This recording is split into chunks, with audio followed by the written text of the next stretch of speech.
Beleza, pessoal. Boa noite, meu nome é Priscila. Eu vim hoje trabalhar com vocês, dar uma aula, essa bate-papo sobre Python. O resumo da aula anterior foi que a gente aprendeu estrutura de repetição em Python, if, else e o elif, o for e o while, né, para quem quiser revisar a aula anterior. Sobre a função range, né, o loop infinito, o break e o continue, e o while e o for juntos, né? Essa foi a aula anterior, né, que a gente teve na aula 3.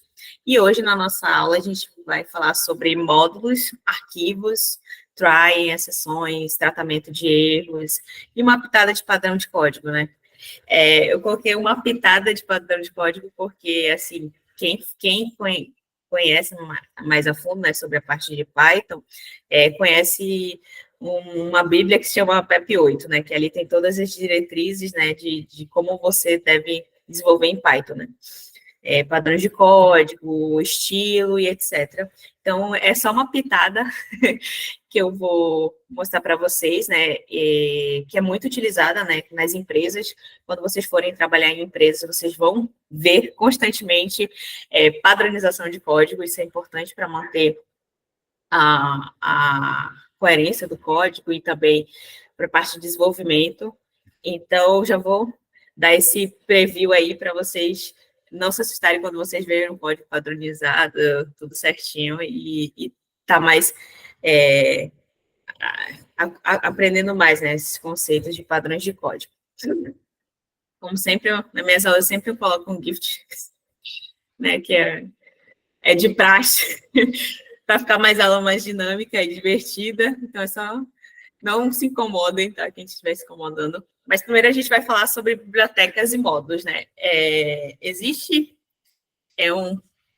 não sei se vocês conhecem, já trabalharam com alguma biblioteca ou com módulos, mas com certeza vocês já fizeram pip install alguma coisa, né? Com certeza vocês já utilizaram esse recurso. Não sei se todo mundo aqui já utilizou, mas vocês estão trabalhando ali, quando vocês fazem um pip install, vocês estão trabalhando ali com uma biblioteca, né?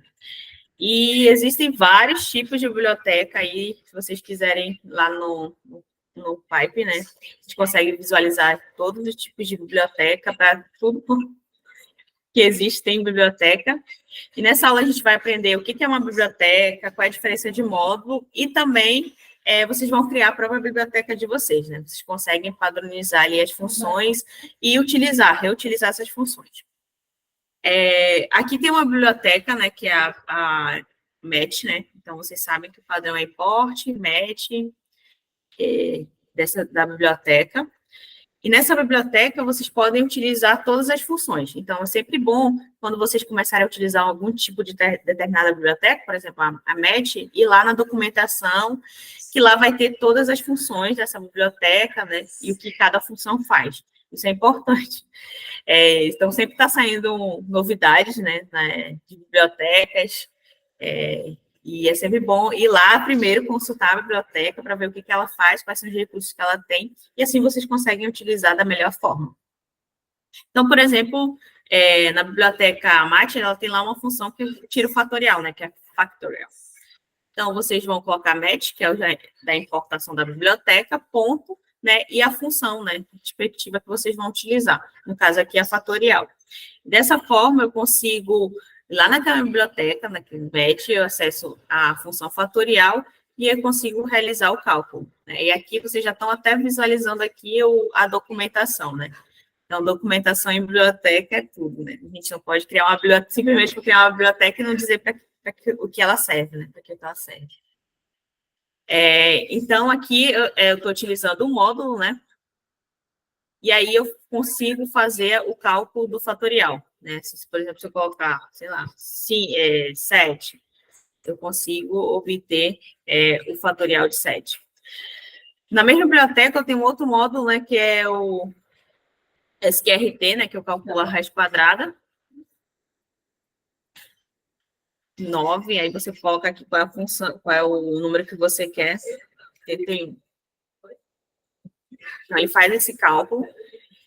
E aí aqui a gente vai definir aqui o que são funções, né? Vocês já viram na aula anterior que são funções, são blocos de código que realizam tarefas específicas e que tem os delimitadores, né? Que é o def, o nome da função, os parâmetros, e depois você consegue escrever sua função, colocar um return ou não, se a função faz alguma coisa. Então, aqui eu coloquei um exemplo de uma função soma, que recebe 2 parâmetros, o A e o B. Né? Então, isso aqui vocês viram na aula 3, que a gente explicou como funcionam as funções, como você cria uma função. Quem tiver dúvidas pode ir lá dar uma olhadinha na nossa aula 3. Já os módulos são como caixas, né? Que contêm várias funções e outros elementos. Então, por exemplo, eu quero criar uma função de pré-processamento para NLP. Eu vou sempre dar esses exemplos de NLP porque é onde que eu mais trabalho, né? Então, eu vou fazer um pré-processamento para NLP. Então, eu posso criar um módulo pré-processamento que lá vai ter as minhas funções que fazem pré-processamento. Por exemplo, transformar maiúscula para minúscula. Outro exemplo converter emotion, né? Então, converter emotion para um determinado sentimento. Uma outra função é tirar espaços extras que eu tenho dentro do meu texto. Então, posso criar um módulo só para fazer esse tipo de processamento, né? E lá colocar todas as funções específicas para aquele módulo. Pode falar. Explica para o pessoal o que é NLP. Ah, tá, desculpa, gente. NLP é processamento de linguagem natural, né? Geralmente o chat GPT, né? O chat GPT faz por dentro dele é processamento de linguagem natural. Então, ele pega o texto, né? E através desse texto faz vários cálculos que aí a gente consegue obter algum tipo de resultado baseado na parte textual do texto. Então, continuando, né? O que elas fazem, né? Agrupam funcionalidades relacionadas a um determinado tipo de funcionalidade ou arquivo. Então, quando você vai criar um módulo, né, você tem que identificar qual é a funcionalidade daquele módulo, né? Qual o objetivo daquele módulo. Não colocar tudo misturado, ou então, por exemplo, um exemplo é você que está trabalhando como analista de dados, lá você tem algumas funções que você utiliza recorrente. Por exemplo, fazer abertura de um CSV, né? Então, você vai lá e você vai criar uma função que vai receber um path, né? Um caminho do CSV e vai fazer todos aqueles tratamentos que você faz regularmente, né? Cotidiano.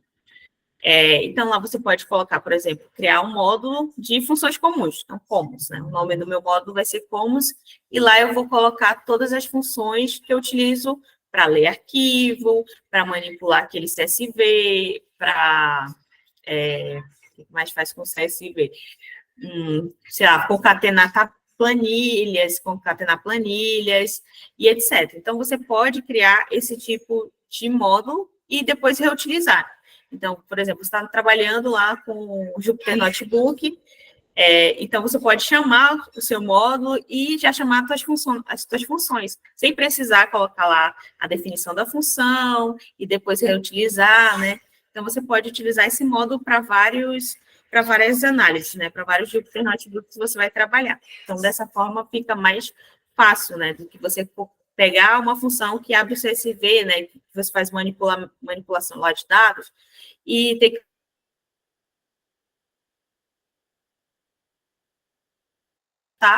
esse recurso e reutilizar. Então, por exemplo, aqui a função match, ela tem várias funções matemáticas, né, como SQRT, e tem de funções, tá? Por isso que é bom sempre ir lá na documentação, ver quais são as funções que são utilizadas. E já a biblioteca são um conjunto de módulos. Então, por exemplo, eu tenho uma biblioteca que eu tenho do meu projeto, que é um projeto para... Vou só voltar aqui um exemplo, para verificar, para fazer um modelo de NLP. Né? Eu tenho um projeto para fazer um modelo de NLP. E lá dentro dessa minha biblioteca, eu tenho uma biblioteca da minha equipe, né, de MeshQuad. Então, dentro da MeshQuad, eu posso criar uma biblioteca ali, biblioteca time de NLP, o time de NLP. E lá vai ter vários módulos, né, respectivos. Pré-processamento, fazer modelagem, fazer deploy do modelo. Então, você pode criar uma biblioteca, né, com a sua equipe para colocar coisas lá que vocês utilizam no cotidiano. Um exemplo, né, é o NumPy. NumPy tem um... Opa, foi mal, desculpa. Então, o NumPy, ele tem vários módulos e funções que vocês podem trabalhar, né, com arrays, fazer operações matemáticas. Um outro recurso que a gente utiliza bastante, né, para quando a gente faz os imports, dar um apelido, né? Então, você cria um alias, né, que é um apelido para aquele módulo, para aquela biblioteca. Então, você dá um apelido, né? Esse recurso é bom porque você, quando está com um monte de imports, vários tipos de imports, você consegue identificar, né, qual é os imports e também programar com mais facilidade. Então, em vez de escrever NumPy, eu só vou escrever NP, né? Então, isso fica bem mais fácil. E tem algumas bibliotecas que são parecidas, né? Então, por exemplo, você tem lá, vou dar só um exemplo, Azure.load, né, que é para carregar alguma coisa. Aí eu tenho uma outra função, ou uma outra biblioteca, dataframe.load. Então, a gente faz as duas coisas, né, de carregar a função.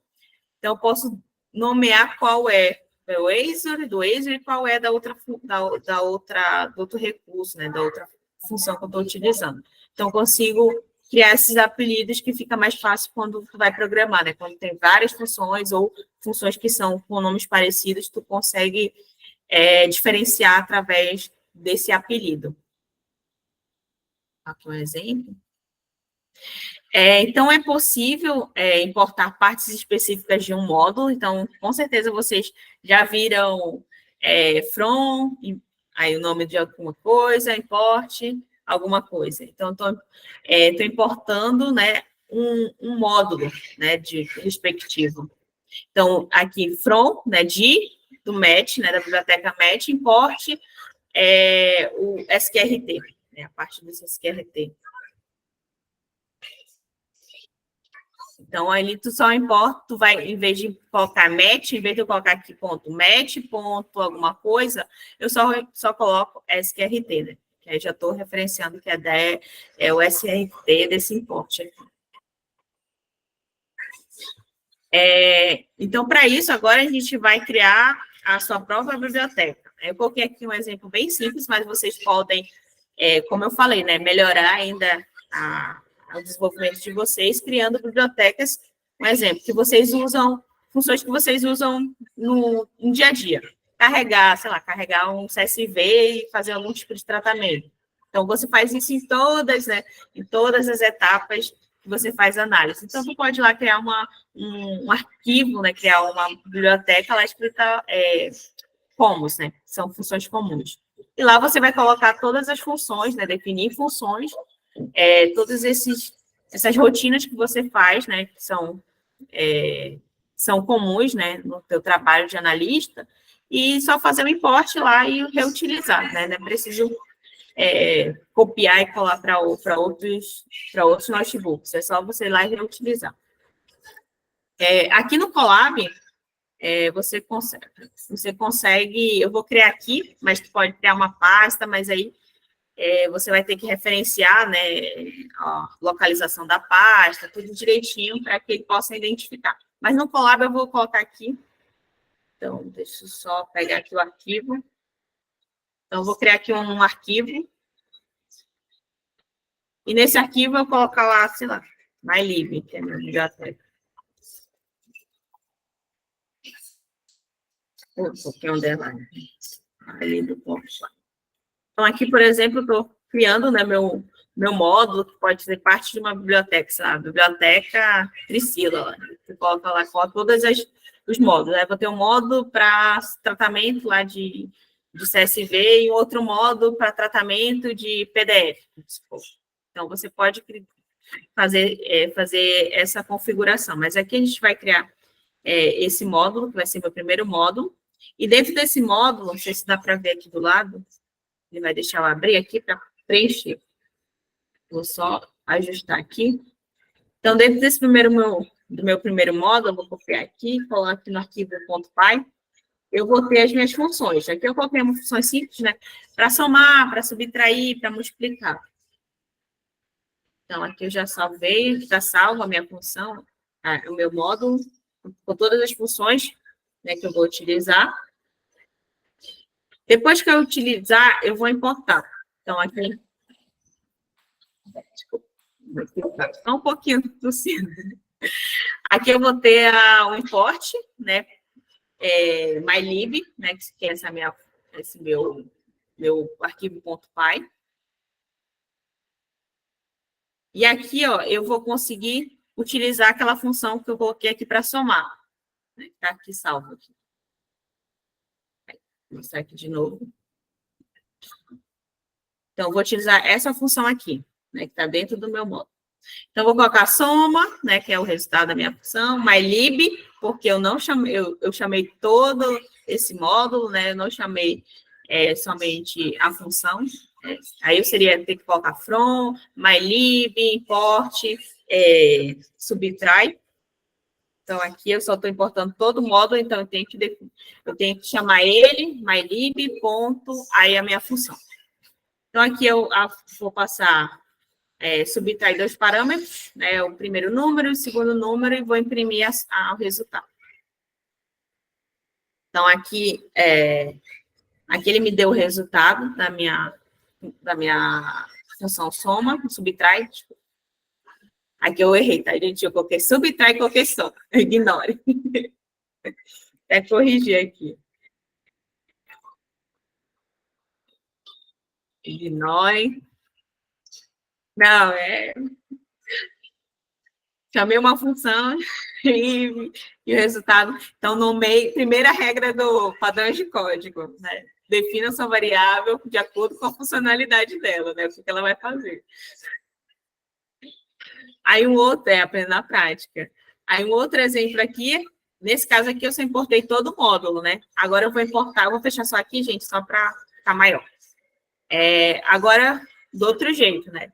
From mylib, né? Da minha biblioteca lá chamada mylib, importa a função multiplica. Então, outro exemplo. Então, vem aqui e vou trazer a minha função multiplica, passar 2 parâmetros, né? Aqui eu não preciso, né, desse jeito aqui, do from, mylib, import, multiplica, eu não preciso passar aqui mylib, ponto, multiplica, né? Porque eu já chamei aqui, ó, já importei ela aqui, então não preciso fazer daquela forma. Porque aqui eu estou importando somente, né, a função. Né? Se eu quiser utilizar outra função, né, eu não vou conseguir, porque aqui eu só estou importando a multiplica. Aí eu posso colocar import, multiplica, aí colocar com a outra função que eu não lembro, soma, que ele já me traz aqui, e assim por diante. Então, do modo mylib, importa, multiplica e a soma. Aí eu também posso, né, criar modo mylib, import, multiplica, posso nomear aqui as, multi. Né? Então, aqui eu só faço multi.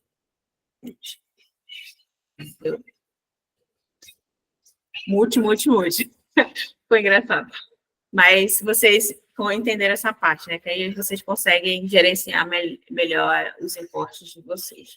E assim eu consigo utilizar lá o meu módulo. Vocês podem criar lá um módulo só de funções que vocês usam no cotidiano e sem precisar, né, refazer em cada projeto, só pegar lá teu módulo, criar tua biblioteca e assim tu conseguir, né, vocês conseguirem reutilizar essas funções.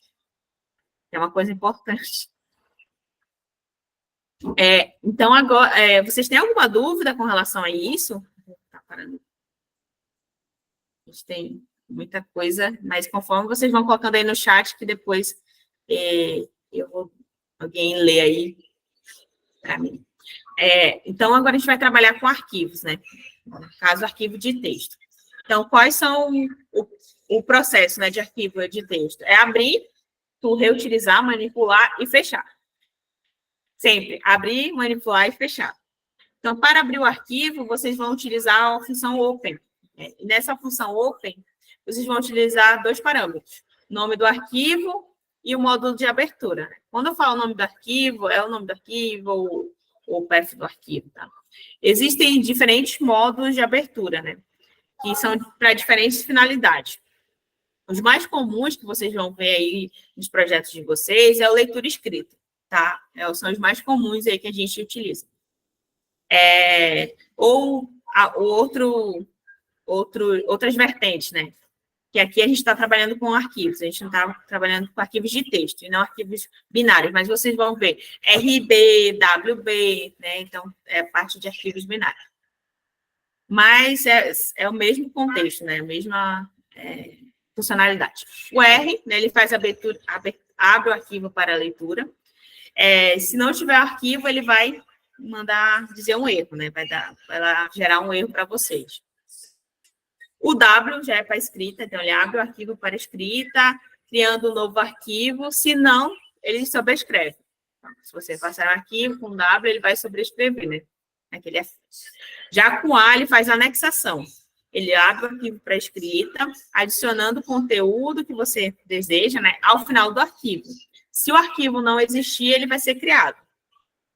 E o X, ele faz a criação de um novo arquivo, né, para escrita. Se existir o arquivo, ele ocorrerá com erro. Eu vou criar aqui um arquivo rapidinho, porque eu não tenho aqui, mas só nomear aqui direitinho. Então, vocês vão criar um arquivo, né, na mesma hierarquia aqui que eu estou trabalhando. Vai abrir minha função.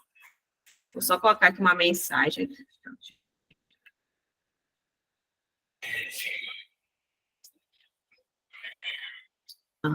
Fechar aqui. Então, já criei aqui meu arquivo de texto, tá? Só um exemplo. Então, o primeiro passo sempre é abrir o arquivo. Então, eu tenho que primeiro abrir o arquivo, né, de texto. Então, aqui eu vou colocar o nome do arquivo, né, na função open, e qual é o modo, né, se é leitura, se é escrita. Então, abri o arquivo.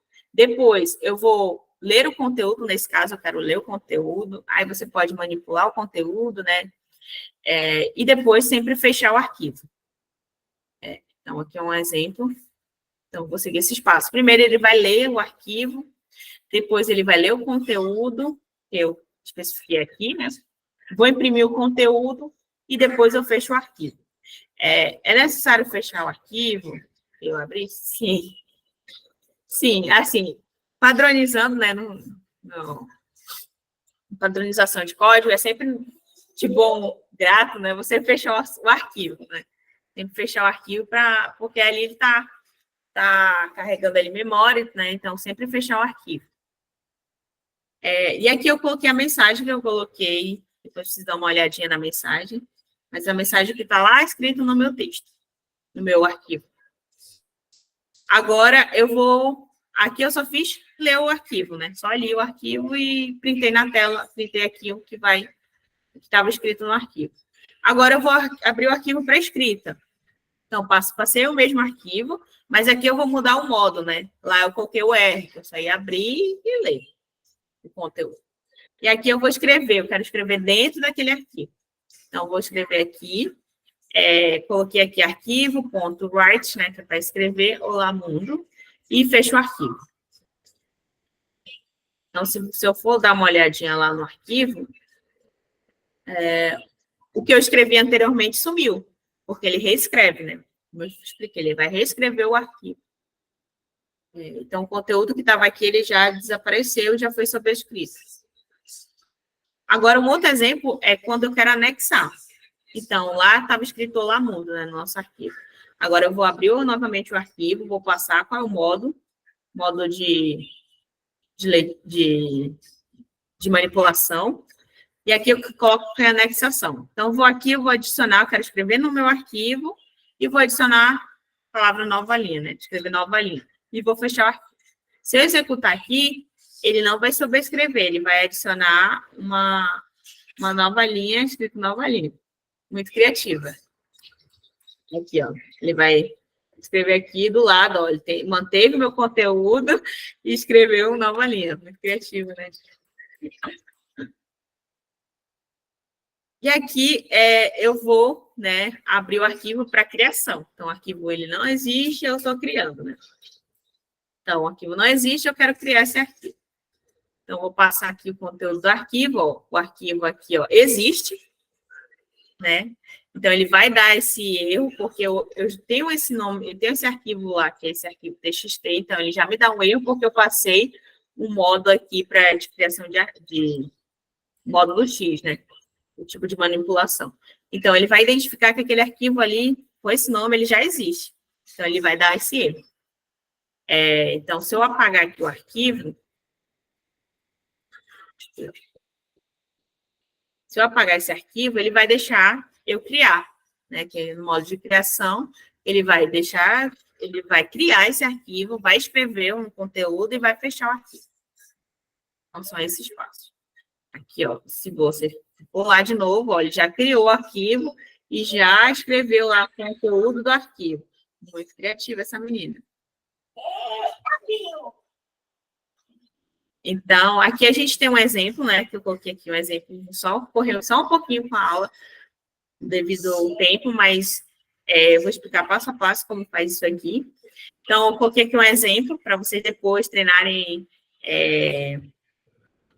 cada atividade dessa aqui. Aqui vai ter o meu exemplo, mas vocês podem, à vontade, treinar isso aqui. Ai, cadê? Me perdi aqui, gente. Aqui. Pronto. Então, aqui cria um programa que solicite ao usuário que digite o nome do arquivo de texto, em seguida o programa deve abrir o arquivo e exibir o arquivo na tela. Então, vou lá, você já conhece os inputs, né? Aqui eu peço o nome do arquivo, aqui eu vou abrir o arquivo, né? E aqui eu vou, no parâmetro do nome, vai ser o nome lá que o usuário, né, vai me passar. E o módulo, né, de leitura, eu vou ler o conteúdo do arquivo e vou printar na tela o conteúdo do arquivo. Então, aqui eu vou colocar o nome do arquivo, vou colocar o arquivo que a gente já tem lá criado. Então, ele vai lá, conteúdo do arquivo. Que é o documento, o TXT que a gente tem lá criado. Já nesse daqui, nessa atividade, você vai criar um programa que leia um arquivo de texto chamado log.txt.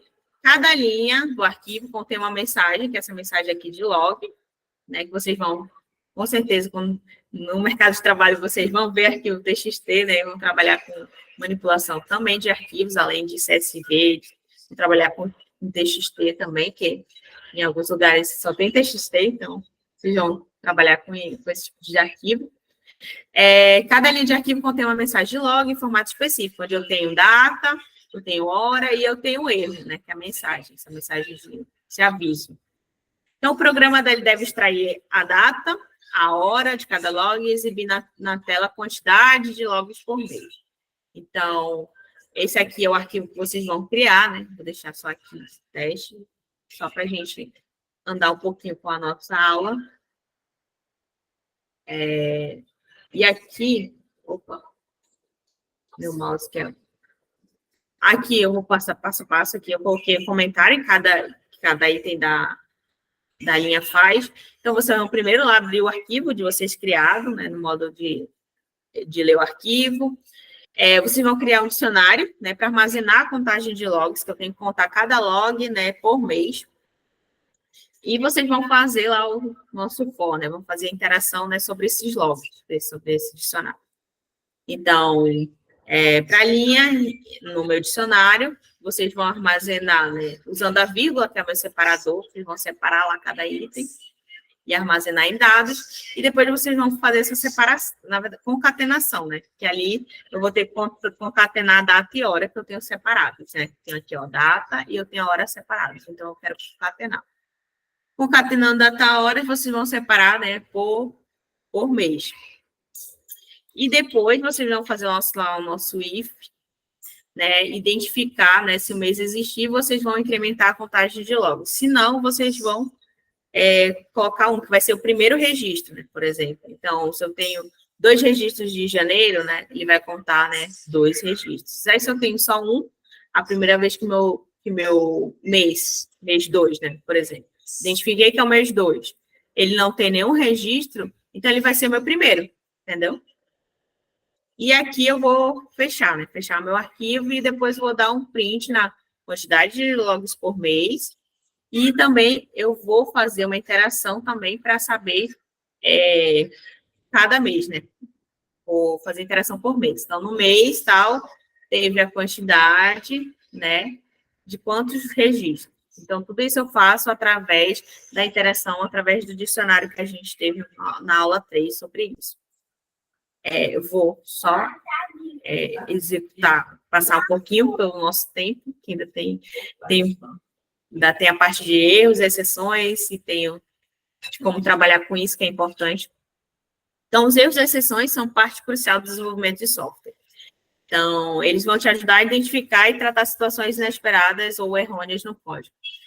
A utilização é recomendada, né, porque permite você ter uma estabilidade no código e fazer o tratamento de erros. Então, às vezes, você está lá trabalhando no código e tem um erro, mas você não sabe aonde, o que aconteceu para dar aquele erro, qual linha aconteceu para dar aquele erro, qual foi a entrada, se foi a saída, se foi o que você está processando. Então, você não consegue identificar facilmente, né? Em muitos casos, sem a parte de tratamento de erros. E também, quando o coleguinha for pegar lá seu código, né? Ele saber ali que tem um tratamento de erros e que tem que ser manipulado de alguma forma, né? Da forma correta, porque você ali está identificando quais são os erros que acontecem e por que eles acontecem e onde ocorrem. Então, temos dois tipos de erros, que é quando ocorre quando há um problema na sintaxe do código. Geralmente, os programas que vocês utilizam, né, para desenvolver, né, o Visual Code e outros, ele já tem, né, alguns identificadores que ali identificam ali, você tem um erro na sintaxe do seu código, não é dessa forma. Então, ali é mais fácil de você identificar. E exceções, né? Quando o erro está escrito direitinho, está corretamente, mas devido a alguma condição inesperada, surge um problema durante a execução do código. Né? Então, esse é o mais difícil de você identificar, por isso que tem que ter esse tratamento de exceções. Então, por exemplo, minha entrada eu tenho que receber um texto, né? Um exemplo, uma função que eu tenho que receber um texto, e lá eu não coloco nenhum tratamento de erros, e o usuário vai lá e coloca um número. Então, vai dar um erro em algum lugar no meu processamento, né? No que aquela função faz. Né? Ele vai dar algum erro aqui em algum lugar, e sem o tratamento de erros, eu não consigo falar para o usuário ou para a pessoa que vai utilizar que ali somente é texto, e não em texto. Um exemplo disso é divisão por zero, acessar um índice fora do limite de uma lista, ou tentar abrir um arquivo que não existe, né? Que a gente viu aqui lá em cima, quando eu tentei acessar um arquivo, né? Criar um arquivo, mas ele já existia. Então, ele dá aquele erro. E a gente consegue tratar. O que seria esse tratamento de erros? Traduzindo, a gente consegue identificar, né, o tipo de exceção, né, de erro, e colocar a tua mensagem personalizada. Né? Então, as exceções, a gente utiliza para isso o try e o except. As exceções são disparadas quando ocorrem determinados erros durante a execução do código. Então, assim, a gente consegue capturar e tratar as exceções usando os blocos, né? Que é o bloco try, então tente, né? O bloco do código que pode gerar exceções. Aí você vai colocar o exception, qual é o tipo de exceção? Então, o que fazer no caso? Por exemplo, o usuário digitou lá, minha função é para receber um texto, mas meu usuário colocou lá na minha função um número. Então, qual o tratamento de erro que eu posso colocar aí? Então, eu posso colocar lá exception, coloco lá aqui type erro, que é o tipo, né, de erro da função, ou tipo de erro da variável, né, que não é daquele tipo. E aí, o que ele tem que fazer? Eu posso colocar lá um print. Print, você tem que digitar um texto e não um número, um exemplo. Então, a gente pode criar vários tipos de exception, né? E quais são os tratamentos, né? Qual é a exceção que deve ser lançada. Aqui são dois modos, né? Que pode colocar o try, o exception, colocar dessa forma. E também você pode alinhar, né? Colocar exception e colocar as duas exceções, dois tipos de exceções. Então, para a exceção do, sei lá, type erro ou de arquivo não existente, eu posso unir aqui as duas e dizer, olha, print, colocar um print lá e dizer, ó, para variável tal, só é arquivo de texto, e para variável tal, é só arquivo de número, entendeu? Um outro exemplo é colocar uma exceção que é não especificada. Então, qualquer tipo aqui de exceção aqui que houver, ela vai tratar, né? Tratar não, ela vai levantar, que a gente chama, né? Que é ou dar um print ou dar um raise aqui. Então, ela vai tratar essas exceções, lançar essas exceções. Então, esses dois tipos de exception, né? Que você pode separar cada exceção, você pode unir e colocar lá o teu tratamento, ou dessa forma bem genérica, né? Então, qualquer tipo de exceção aqui que entrar, ele vai dar uma de forma bem genérica, né? E o finally, que é um bloco de código que será executado independentemente se tem uma exceção a ser lançada ou não. Então, ele vai executar mesmo tendo exceção ou não, ele vai executar de qualquer forma. Então, o finally é opcional, então vocês quase não vão ver esse tipo de tratamento, de bloco, né, que é o bloco do finally, é mais o try, exception, e aí eu vou explicar cada um deles como funciona. Então, por exemplo, aqui eu tenho uma função que é a divisão, onde eu tenho o número 1, o número 2, né, que aqui são dois números, né, que eu tenho que passar. Então, eu vou colocar try, né, tente o quê? Dividir, fazer essa divisão aqui de números, né? E se houver algum tipo de exceção, né, de exceção, você vai lançar erro ao executar o código. Tentativa de divisão por zero. Essa aqui é a mais trivial, né? Mas qualquer outro tipo de exceção, ele vai executar isso aqui, tá? Então, aqui eu vou executar aqui. Ó. Erro executar tentativa de divisão por zero. Por que eu falei que qualquer tipo de exceção aqui, ele vai cair nesse print aqui? Porque eu não identifiquei qual é o tipo de erro, né? Qual é o tipo de exceção. Eu não identifiquei. Então, qualquer tipo de exceção aqui, ele vai me dar essa mensagem. Inclusive, se eu colocar duas variáveis, né? Meu Deus do céu, esqueci, ó. Se eu colocar dois floats, não. Dois textos aqui, ele vai identificar. Ó, erro executar tentativa de divisão por zero. Então, eu não identifiquei aqui qual é o tipo de exceção, né? Não identifiquei string, tá vendo? String, qualquer tipo de informação aqui de string, ele vai executar, porque eu não identifiquei aqui o que seria divisão por zero, não identifiquei qual seria, se for uma variável ou um tipo que não é o adequado para a função. Então, ele vai executar aquele print. Então, por isso, não é recomendado tratar todos os tipos de exceção da mesma forma. Então, vocês já viram que eu colocar só uma exceção aqui, para qualquer tipo, ele vai dar uma mensagem para qualquer tipo de exceção. Então, é aconselhável identificar e especificar o tipo exato da exceção, né, com a cláusula exception, e que deve capturar em seu código. Então, por exemplo, no erro, que são os erros mais comuns, né? Divisão por zero e erro de tipo, né? Então, eu tenho lá a minha função que recebe dois números, mas eu vou passar lá uma string. Então, por exemplo, eu vou colocar o try, o que ele tem que fazer, né? O que a função tem que fazer, e vou colocar as exceções. Aí eu tenho as exceções. Zero, divisão erro, aí se a divisão é por zero, ele vai dar esse print, né? E se for type erro, ele vai dar esse outro print. Então, aqui eu já identifiquei os meus dois tipos de erros comuns e coloquei um print para cada erro. Assim facilita, né? Porque se você colocar somente exception, ele vai vir para o primeiro print, qualquer print desse aqui, e vai executar para todos, né? Para qualquer tipo de erro, ele vai colocar esse print. Então, é bom sempre identificar para até saber o que o usuário não pode colocar naquela tua função. Então, esse exemplo aqui, né, nosso outro... esqueci de executar aqui. Então, aqui é divisão por zero. E aqui a divisão, né, quando o meu tipo não é um inteiro, e sim uma string.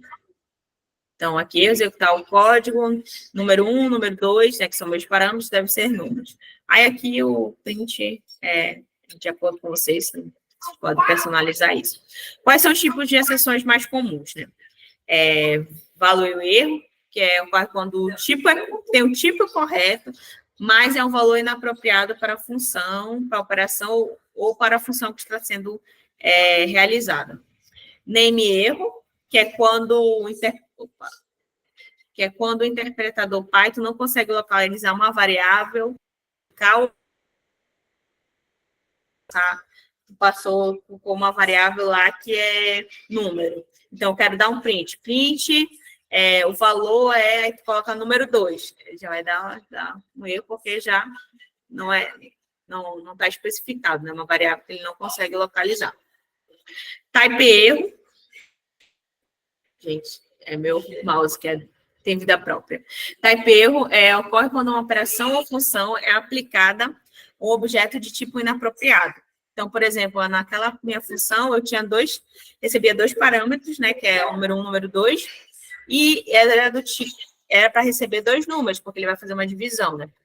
Então, type erro é quando tu recebe um outro tipo de variável, né, que não é adequada para aquela tua função. Aí, zero divisão por zero, zero division erro, que é quando ocorre uma operação, divisão ou módulo é zero, file note for de erro, ocorre quando o Python não consegue localizar o arquivo ou diretório especificado. Aí, para vocês saberem mais sobre exceções, sobre tipo de exceções, tem aqui um link, né, e vocês podem ver as exceções e utilizar essas exceções. Aí a gente tem o raise, né? A função raise é como se fosse um alarme, tá? No código, para acionar quando dá algo de errado. A gente utiliza muito isso quando a gente está desenvolvendo, né? Desenvolvendo uma função, a gente sempre utiliza o raise para nos alertar ali quando algo está errado no código e tu precisa analisar.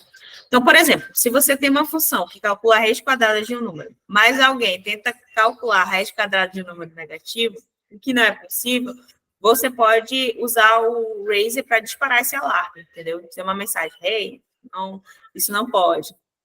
Então, é isso que a gente chama de levantar a exceção. Então, antes dele... Então, na função aqui, ó, divide número 1, número 2, ele vai verificar, né, se é um número se número for igual a zero, ele vai identificar que não é permitido. A divisão por zero não é permitido. Então, vou levantar um raise, levantar uma exceção, né, que a gente chama. Isso aqui, quando você utiliza o raise, né, você consegue trabalhar com a parte de testes unitários. Quando você precisa, por exemplo, eu tenho que fazer um teste para verificar esse levantamento de exceções, né? Então, tu consegue identificar isso. Então, aqui, por exemplo, se não for igual a zero, né, tem o else, né, que ele vai fazer a divisão dos números. Então, ele vai ter lá o return que vai fazer a minha divisão. Então, antes de eu fazer todo o meu processamento, eu já tento levantar a exceção. Então, antes dele me dar a exceção, fazer a parte do processamento, né, o que tem que fazer na minha função, eu já consigo levantar primeiro a exceção. Então, aqui é um exemplo. Então, aqui eu já coloquei, ó, eu coloquei um número por zero. Então, ele já vai mandar aqui a divisão, ó, ele já vai dizer, ó, valor erro. Divisão por zero não é permitido. Então, já consigo, ele já faz esse levantamento de erro para mim, então consigo identificar e trabalhar. E sempre é bom ter, dentro do código de vocês, essa parte de levantamento de erro, né? Para vocês identificarem também, para que vocês possam desenvolver testes unitários, né? para controlar ele, para analisar isso também, e também para quando alguém for mexer no teu código. Então, aqui, olha, já funcionou. Então, antes dele passar aqui para o meu processamento, né, ele já levantou a minha exceção. Aí eu tenho o else, né, que eu já mostrei aqui também, aqui na primeira opção. Então, você pode utilizar o else para executar o código quando não ocorre nenhuma das exceções previstas, né? Então, aqui eu tenho duas variáveis, x e y, 18 e 2. Eu coloquei o try, né, tente, né, result, dividir x e y. Eu já levantei aqui uma exceção, né, type erro, né, para verificar erro, executar o código. Verifique o tipo da variáveis ou se é divisão por zero. Então, coloquei aqui o meu type erro, e depois else eu tenho a minha saída. Então, vou colocar aqui funcionou, eu vou colocar aqui um número, ele vai identificar como 5 porque está entre aspas. Ó, já levantou o meu erro, né? Erro, executar o código, verifique os tipos da variáveis ou divisão por zero. Então, você pode trabalhar com isso, né? E melhorar assim, a parte do levantamento de exceções dentro do teu código. Aí tem o Finally, que eu não utilizo, mas tem pessoas que utilizam, que é usada para quando um conjunto de blocos, né, é utilizado para garantir que um determinado conjunto de instruções seja detectado, independente se vai ocorrer o erro ou não, no bloco try. Então, mesmo que o try aqui me dê um erro, ele vai ser executado. Então, é para utilizar com cautela, né? Porque mesmo se ocorrer algum tipo de erro, ele vai executar. No caso aqui, é só para fechar o arquivo. Então, de boa. Mas se for um outro tipo de execução aqui, então a gente tem que tomar esse determinado cuidado. Se realmente ele pode ser executado mesmo tendo algum tipo de exceção. Então, isso significa que o código dentro da cláusula final sempre será executado, aconteça o que acontecer. Então, aqui, ó, o arquivo não é encontrado. Então, ele já levantou aqui, ó, no file note.erro, o arquivo não existe, mas mesmo assim ele fechou o arquivo, tá bom? Então, mesmo com a exceção levantada, ele vai fazer, né, o que está no bloco do Finally. Aí a gente entra em padrões de código, né? Por que padronizar código? Por que documentar código? Eu vou contar da minha experiência, né, para vocês. E eu não fazia esse tipo de padronização de código, não. Era o era eu e Deus que sabia o que estava escrito ali. Era eu que Deus estava escrito ali. Só que aí eu peguei um legado, né? Para quem não sabe o que é legado, quando tem um arquivo ou um sistema que tu recebe de uma outra pessoa que vai tomar conta ali daquele projeto. Então, eu recebi um legado, né? Bonitinho. E aí, também, a gente, nosso time ainda era iniciante, então a gente não tinha também o costume de fazer isso.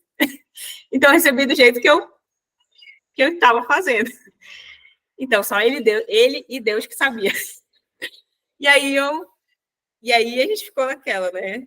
Recebi um legado e aí vamos lá investigar o que está acontecendo. Então, quando não tem documentação, fica mais difícil para o coleguinha entender o que está acontecendo ali naquele teu código, naquele teu projeto. E foi o que aconteceu comigo. Então, a gente, no time, né, que eu trabalho, a gente decidiu fazer esse tipo de padronização e ocorre muito em outras empresas que vocês vão entrar, que tem tipos de padronização. Eles seguem um padrão de código e é bom para dar trabalho, mas é bom para... Vou dar uma dica aqui. Dá trabalho, mas é bom porque você consegue entender o que foi feito ali, né? Você, o seu time, a sua equipe. Quando você for fazer revisão de código, você consegue entender o que a outra pessoa fez e todo mundo fica feliz. Então, padrões de código é muito importante, né? Vocês vão sentir na pele como é a importância dele. E eu trouxe aqui só umas pitadinhas, né, de padrões de código, é muita coisa, mas cada empresa, né, cada empresa, ou você mesmo, você pode já padronizar outros projetos pessoais, mas cada empresa define algum tipo de padronização, algumas regras. Alguns vão lá, quero usar padrão de código do NumPy ou do PEP, então eles vão se organizando e vão montando esse tipo de padrão.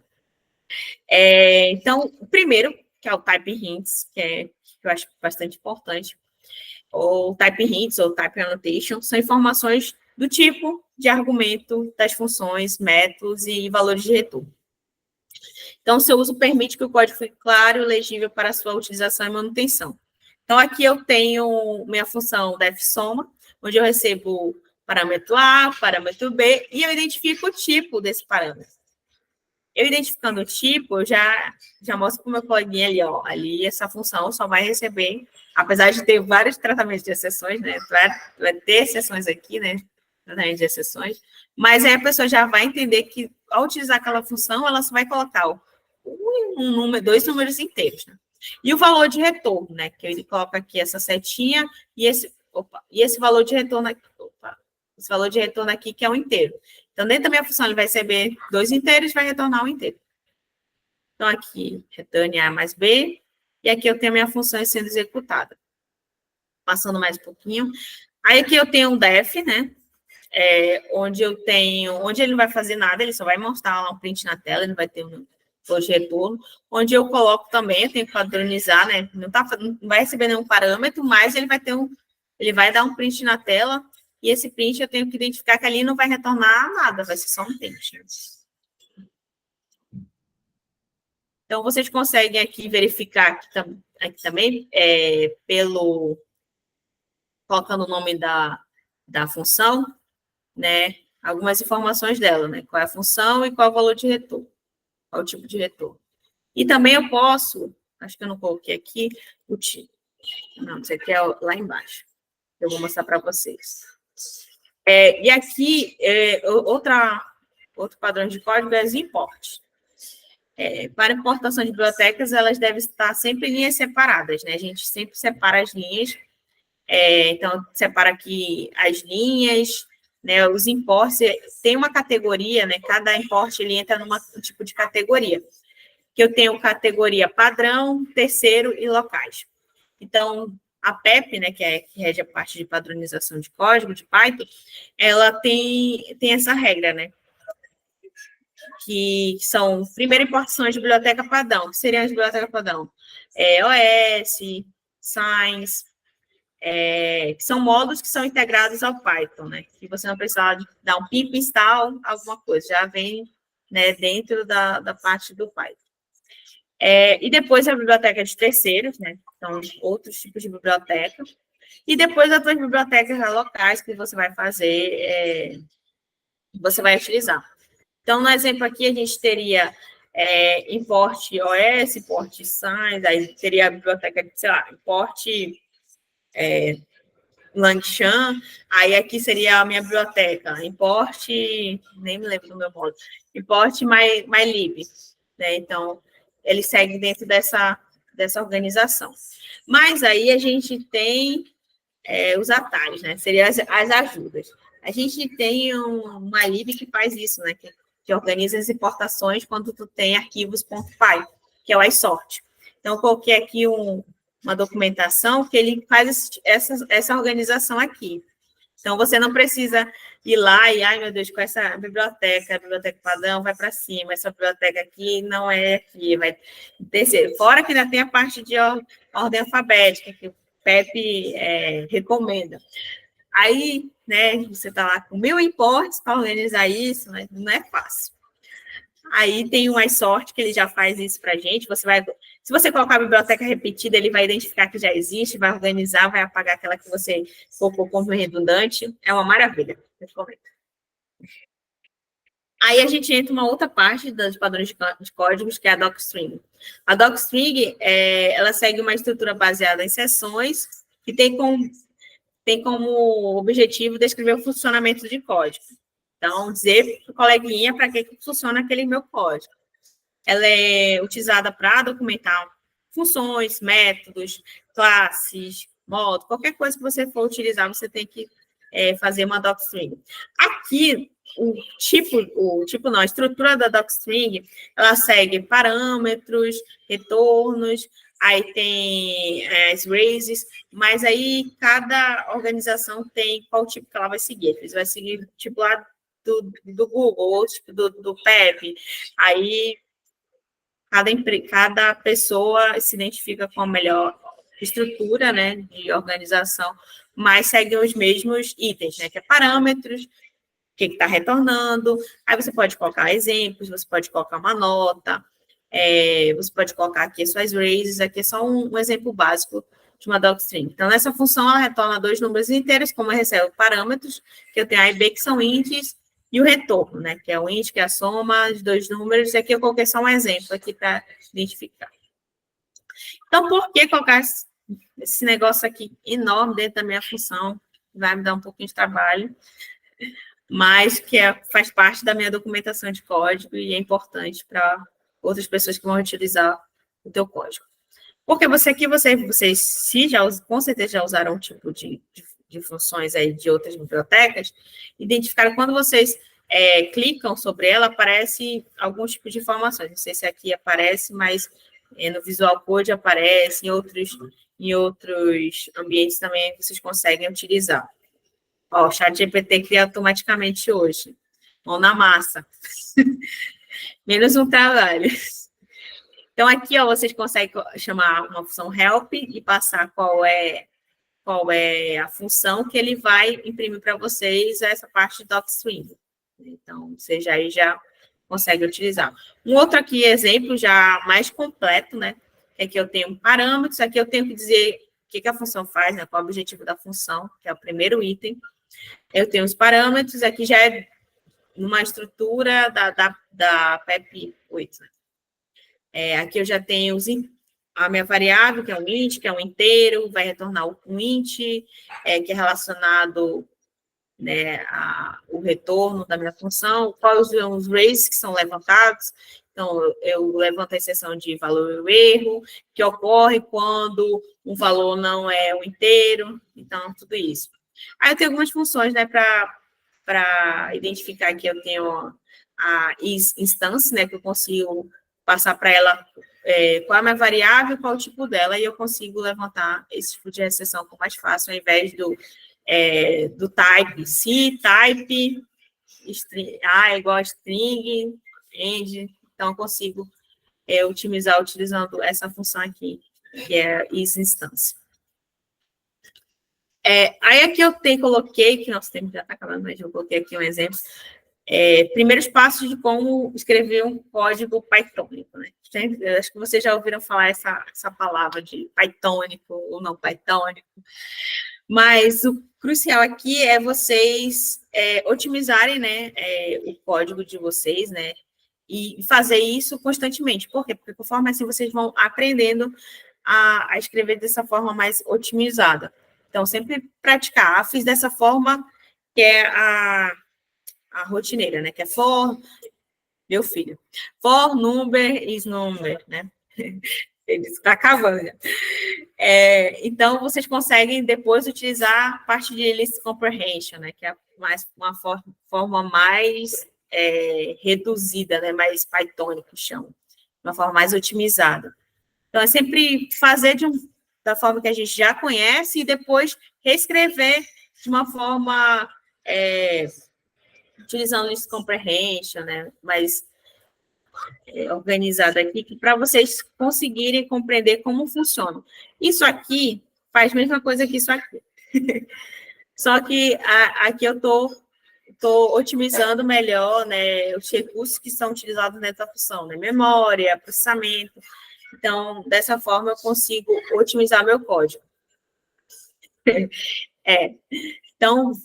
Então, para vocês terem já o costume de trabalhar dessa forma, e quando chegar lá nas empresas, né, que tiverem pessoas escrevendo dessa forma, vocês não terem muita dificuldade, né? Então, foi o que eu tive. Então, é sempre praticar, né, e tentar, eu fiz esse código, vou tentar melhorar, né, vou ver aqui uma documentação, escrever uma documentação, vou melhorar, vou fazer com list comprehension, vou melhorar isso, vou escrever uma função, vou fazer um módulo, várias funções, e dessa forma vocês vão ter mais experiência, né, para quando chegar no mercado de trabalho não ter tanta dificuldade. Então, também utilize gerenciadores de contexto. Gerenciadores de contexto servem para garantir que os recursos sejam liberados corretamente. Então, como eu falei, né, não Pythonico aqui fazer dessa forma, né, dessa forma tradicional, como eu mostrei para vocês, mas de outra forma usar, né, o with open, né, e escrever, né, buscar o arquivo, fazer a leitura, né, e escrever, né, a parte do file, né, dentro dessa variável data, né.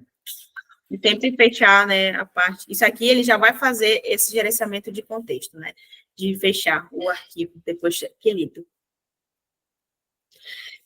Também coloquei aqui algumas mensagens, né, utilize boas práticas de comunicação, como don't repeat yourself. Então, evite a redundância do código, utilize funções ou métodos reutilizáveis.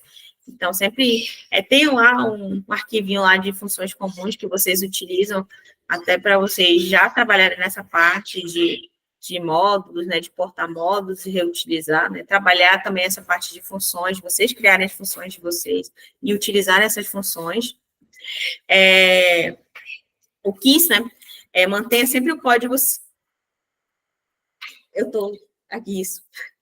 Mantenha um código simples e fácil de entender, né? Então, evite a complexidade desnecessária e priorize a clareza e legibilidade do código. Então, ao mesmo tempo que vocês tentam ser Pythonics, também não tenham a obrigação de fazer uma complexidade, ver se aquele código ele está utilizando recursos ou não, tempo, processamento, essas coisas, mas tentem evitar a complexidade desnecessária, né? Aquilo que, eu faço um código, sei lá, em 3 linhas que ele é bom, que o povo consegue entender, todo mundo consegue entender, do que um código, né, em 20 linhas ali que tá bem complexo, e pessoas não conseguem entender. Então, priorizem sempre a clareza e a legibilidade dentro do código de vocês, sempre utilizando o docstring, né, para dizer o que o código faz, utilizando o gerenciador de contexto, no caso aqui, para gerenciamento para arquivos, e sempre trazendo a parte de type hints, né, para identificar tratamento de erros, como a gente aprendeu aqui. Eu acho que é só que eu já passei 8 minutos. Mas se alguém tiver uma dúvida, pode falar aí. Arrasou, Pri, arrasou. Agora vamos abrir para as dúvidas, mas se tiver mais coisa para falar, pode falar. Não tenho não, se alguém tenho não, já acabou. Mas se alguém tiver alguma dúvida...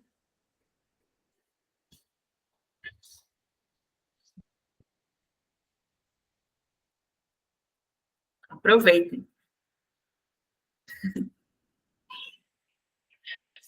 Eu sei que essa parte aí de escrever docstring, ela vai ficar... Às vezes vocês vão esquecer, né, de documentar alguma coisa, ou às vezes, não sei se vocês utilizam, né, sempre a gente tem algumas empresas que têm recursos, utilizam, né, par program, né, então, você programando com uma outra pessoa. Então, é por isso que é necessário vocês se identificarem lá, fazer as docstrings, escrever o que o código está fazendo, fazer esse tratamento de erros, porque também uma outra pessoa também vai trabalhar dentro do teu código. E também para quando fazer code review, né, a pessoa fazer uma revisão do teu código, entender o que está fazendo, né, e compreender o que você está trabalhando.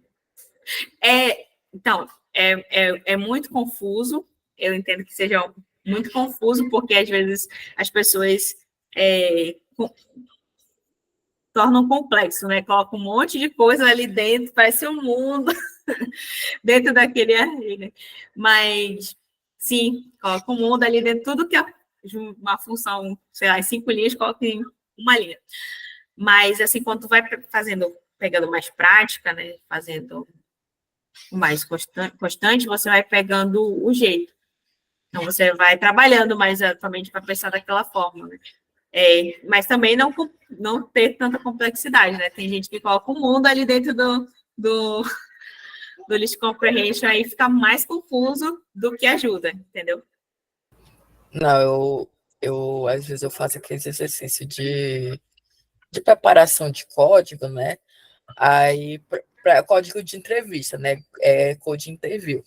Aí, às vezes eu vou no fórum, né? Tipo, eu já submeti a minha.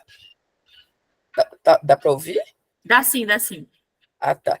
Aí eu já submeti o meu exercício. Geralmente eu uso o HackerRank. Aí eu vou ver nas submissões para ver o que o povo fez. Nossa, eu juro, eu acho que essa galera faz para, sei lá, se aparecer alguma coisa que não é possível. E é umas coisas, é igual você falou, é o mundo dentro do negócio e não dá para entender nada. Aí eu, não, vou deixar com o meu mesmo, o meu pelo menos dá para entender, tá dando certo, ótimo. Sim, sim, é o mundo, às vezes, que o povo coloca. Aí, em vez de ajudar, né? Porque tem toda por que tu utilizar List Comprehension? Porque ele otimiza, né? A parte de memória, todos os recursos que tu está utilizando.